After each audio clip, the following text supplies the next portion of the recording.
Baik, Assalamualaikum warahmatullahi wabarakatuh. Perkenalkan, saya Iqbal Ramadhani Muklis, peserta Latsar CPNS 2024, gelombang 1, Angkatan 2, kelompok 3, akan mengidentifikasi dan eh, deskripsi isu implementasi manajemen ASN dan Smart ASN di instansi saya, yaitu Universitas Pembangunan Nasional Veteran Jawa Timur. Jadi, di sini yang pertama, saya mengangkat isu rendahnya jumlah dosen S3. Bahkan ada beberapa prodi di Fakultas Ilmu Komputer yang tidak memiliki lulusan doktor. Dari tabel ini bisa kita lihat bahwa yang dokter hanya satu orang, yaitu Dokter Agus Salim. Ini adalah nama dosen di Prodi Sistem Informasi.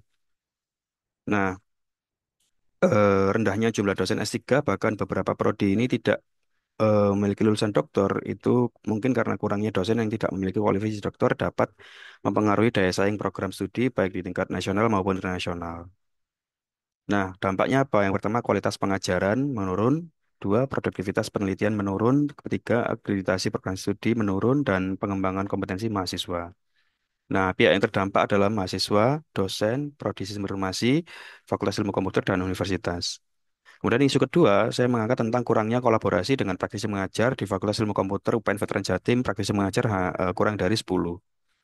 Nah, karena jumlah praktisi mengajar yang kurang dari 10, berarti kolaborasi antara akademisi dan praktisi dari industri teknologi atau bidang terkait masih minim. Padahal keterlibatan praktisi mengajar sangat penting untuk menjembatani kesenjangan antara teori yang diajarkan di kelas dan realitas industri yang terus berkembang.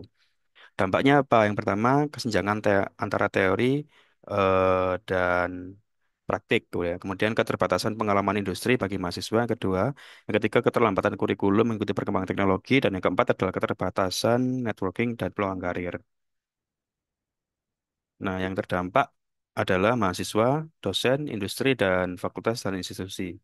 Isu yang ketiga, saya mengambil isu tentang mahasiswa berprestasi pada program studi sistem informasi di UPN Veteran Jatim belum memenuhi target. Di sini saya ambil dari tabel IKU tahun 2023, di mana angkanya masih 50%. Nah, hal ini bisa disebabkan karena berbagai faktor ya, karena seperti kurangnya dukungan dari fakultas, keterbatasan sarana dan prasarana, kurangnya motivasi atau pembinaan mahasiswa, hingga proses seleksi yang kurang optimal.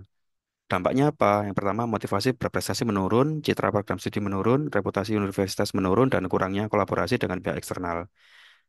Yang terdampak mahasiswa, dosen, industri, dan fakultas dan institusi. Kemudian isu yang keempat adalah academic mobility dan student mobility belum memenuhi target. Academic mobility adalah program pertukaran pelajar ya. Nah, di sini isunya adalah jumlah mahasiswa yang mengikuti academic mobility ke luar negeri masih terbatas.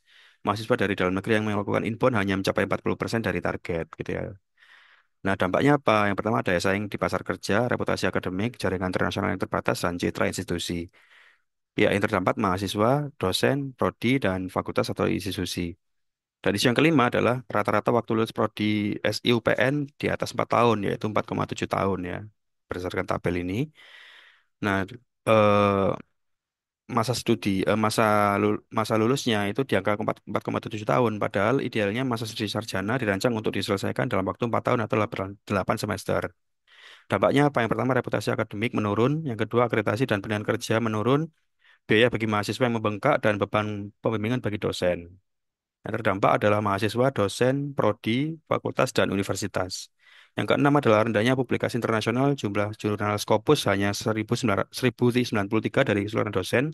Di sini saya ambil data dari Sinta. Nah, rendahnya ini hanya menunjukkan angka hanya 1093, padahal jumlah dosen lebih dari 800 ya. Nah, dampaknya apa? Yang pertama, reputasi akademik menurun, pengembangan keilmuan terhambat, kesempatan kolaborasi terbatas, dan akses dana penelitian lebih sulit ya. Dan pihak terdampaknya adalah mahasiswa, dosen, prodi, Fakultas Ilmu Komputer, dan universitas. Demikian yang bisa saya sampaikan. Terima kasih.